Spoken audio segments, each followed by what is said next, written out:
Sabe, existe uma semente dentro de cada um de nós. Uma semente que, se for cultivada, pode transformar uma pessoa comum, uma pessoa trabalhadora, em alguém destrutivo. Essa é uma análise sobre essa semente, sobre a anatomia de como a gente se torna aquilo que mais teme. Bom, vamos mergulhar nisso.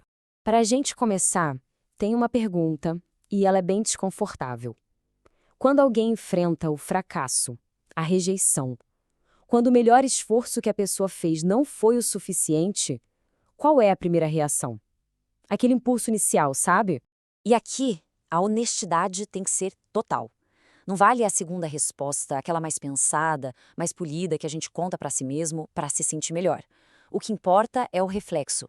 Aquilo que vem antes de qualquer filtro, de qualquer tipo de correção. Esse reflexo tem nome e é um nome bem antigo. Chama-se ressentimento. E a história dele foi contada milênios atrás, num dos retratos psicológicos mais perfeitos já feitos sobre como o ser humano se transforma. A história de Caim e Abel. Ok, para entender esse mecanismo, primeiro a gente precisa olhar para os dois irmãos. Mas não como figuras históricas, e sim como espelhos de forças que existem dentro de todos nós. De um lado, Caim, o lavrador, aquele que domina a terra, sabe? Que forja, que constrói com a força da própria vontade. Do outro lado, Abel, o pastor. A inteligência dele não é a do domínio, mas a do cuidado, de perceber e responder ao que os seres vivos precisam. Agora, o ponto central da história é esse aqui, as ofertas deles. Abel traz os primogênitos do rebanho, ou seja, o melhor que ele tinha. Já Caim, ele traz frutos da terra.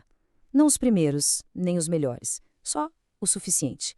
A diferença parece pequena, né? Mas ela é gigantesca. E então, a oferta de Caim é rejeitada. O mais interessante é que o texto não explica o porquê. E essa falta de explicação é genial, porque é exatamente como na vida real. Muitas vezes o fracasso chega sem manual de instrução. A realidade só avalia e segue adiante. E a pessoa fica ali com a rejeição na mão. E é exatamente aqui, na reação a essa rejeição sem explicação, que a gente vê a anatomia do ressentimento se formando passo a passo. O primeiro sinal é físico, corporal. O texto diz: Caim ficou muito irado e seu semblante se abateu. Esse semblante abatido, o rosto fechado, é o sinal externo de uma decisão que foi tomada por dentro. É um momento em que a pessoa se fecha para o mundo, bloqueia a autoanálise e começa a construir aquela narrativa de que fui injustiçado.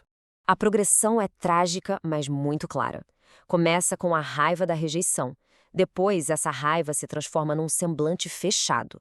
Então, uma chance de mudança aparece, uma advertência, mas é ignorada. E, por fim, a violência se disfarça de normalidade, preparando o terreno para o ato final. E essa é a advertência, talvez a frase mais radical da história toda. Uma voz diz a Caim que o impulso destrutivo está ali, na porta, como se fosse uma fera, mas que ele, Caim, tem o poder de dominar essa fera.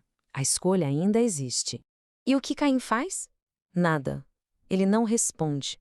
O silêncio dele é a escolha. É a negação mais profunda que existe. Não aquela que discute, mas aquela que simplesmente ignora a possibilidade de que o problema esteja dentro de si. Daí em diante, a motivação fica clara. Abel não precisou fazer nada de errado, entende? A simples existência dele, sendo bem-sucedido, se tornou um espelho. E o que esse espelho mostrava, Caim simplesmente não conseguia suportar. É que aqui a gente precisa entender a diferença. A cobiça quer ter o que o outro tem. Mas a inveja, o ressentimento, é outra coisa. A pessoa não quer ter o que o outro tem. Ela quer que o outro não tenha. O ressentido não quer subir, ele quer nivelar todo mundo por baixo. Ele quer arrasar. Caim não queria ser como Abel. Ele queria um mundo onde Abel não existisse. É muito mais sombrio. Depois do crime, vem a consequência, que o texto chama de maldição. Mas se a gente olhar de perto, isso não é bem uma punição que vem de fora. É mais uma descrição psicológica perfeita do que já aconteceu por dentro. Quando perguntam onde está Abel, Caim responde com uma das frases mais famosas da história. Uma pergunta cheia de sarcasmo, de ironia.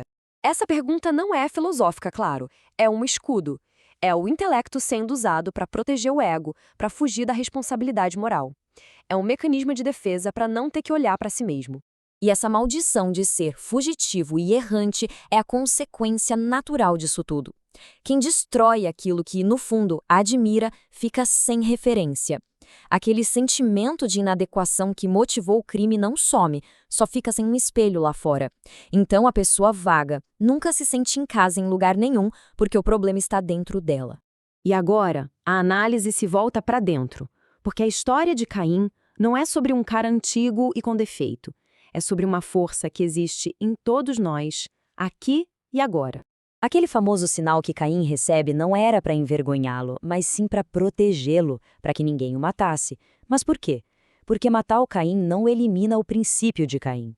Muitas vezes, odiar o criminoso é um jeito de não reconhecer o potencial para o crime dentro de si mesmo.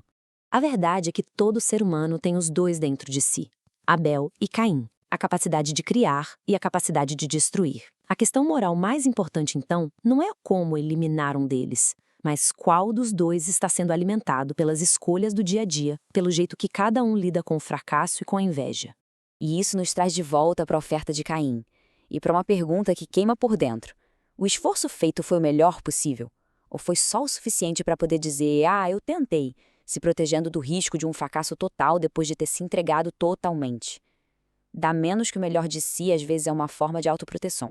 E com tudo isso, chegamos à pergunta final, a mais importante que essa história nos força a fazer. Não é onde está o Caim no mundo, mas sim onde está o Caim dentro de cada um. Em que momentos, diante do sucesso de quem, ele aparece com aquele semblante abatido? Reconhecer essa fera interna é o primeiro passo para conseguir dominá-la. A voz que avisou Caim ainda ecoa, oferecendo a escolha. A capacidade de construir, de cuidar, de oferecer o melhor, ela ainda existe. Abel ainda está vivo. Por enquanto, a decisão de qual irmão alimentar é feita a cada instante.